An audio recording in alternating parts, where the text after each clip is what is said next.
Estamos aqui com Ricardo Labuto Gondim, autor do livro Deus no Labirinto, Contos, Relatos, Mentiras Deliberadas e 2 Ensaios Ociosos.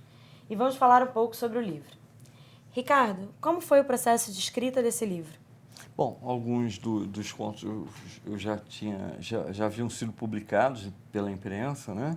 Então, o que eu fiz foi reunir uma série de contos que tivesse uma unidade fundamental, embora essa unidade fundamental necessariamente não fosse muito evidente. E que unidade fundamental é essa? É música. Todos os contos, ainda que seja por um personagem que assovia, todos os contos têm uma relação com música. Ricardo, você tem uma formação como teólogo, professor, roteirista, crítico de cinema. Como essa formação multidisciplinar influencia o seu texto? A gente vive num mundo multidisciplinar.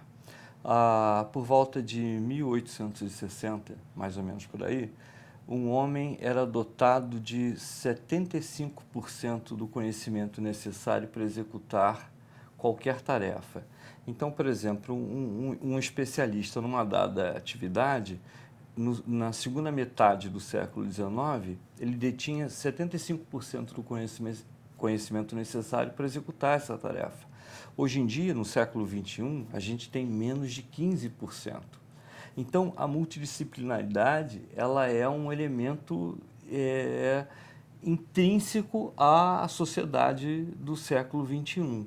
E você tem, por exemplo, hoje, ciências como a neurociência, por exemplo, que é uma ciência per si, ela é uma ciência, não é só multidisciplinar, ela é multidependente.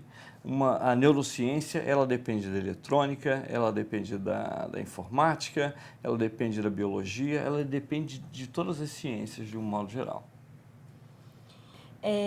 Por que você escolheu esse nome, Deus no Labirinto, para nomear o seu trabalho, o seu conjunto de contos?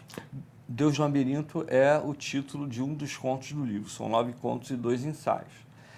E Deus no Labirinto, em minha opinião, era o conto que remetia à tradição borgiana, que é a tradição de Jorge Luiz Borges, que permeia todo o trabalho. É uma homenagem a Jorge Luiz Borges.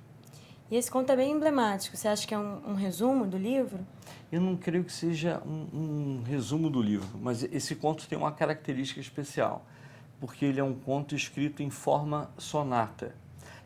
A forma sonata, em sua versão para orquestra, a forma sonata ela é a sinfonia. Então, o conto Deus no Labirinto, especificamente esse conto, ele é um conto dividido em 4 partes. Essas 4 partes ela tem mais ou menos a mesma proporção e elas têm elementos que se repetem, que se remontam, um capítulo se remonta ao outro e por aí vai, né? Então, eu diria que esse conto especificamente é uma sinfonia em prosa, mas uma sinfonia em moldes clássicos, porque todos os movimentos têm mais ou menos a mesma proporção. Entendi. Ricardo, muitos dos contos desse livro têm uma ligação com a ficção científica. Tem algum autor especificamente que você se inspire? Não, especificamente não tem.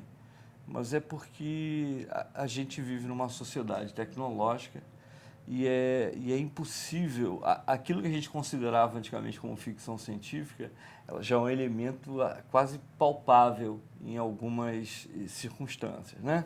Então, por exemplo, modernamente, a ideia de fantasia, de ficção, de futurologia, tudo isso está se unindo numa vertente só, porque eu acho que isso é resultado da sociedade tecnológica. A gente vive numa sociedade tecnológica, a gente está saturado e cercado de tecnologia, então eu acho que é natural que essas coisas aconteçam. Eu não diria que tem um autor em específico causando uma influência. Eu acho que é a virtude do livro, é estar sintonizado com o seu tempo.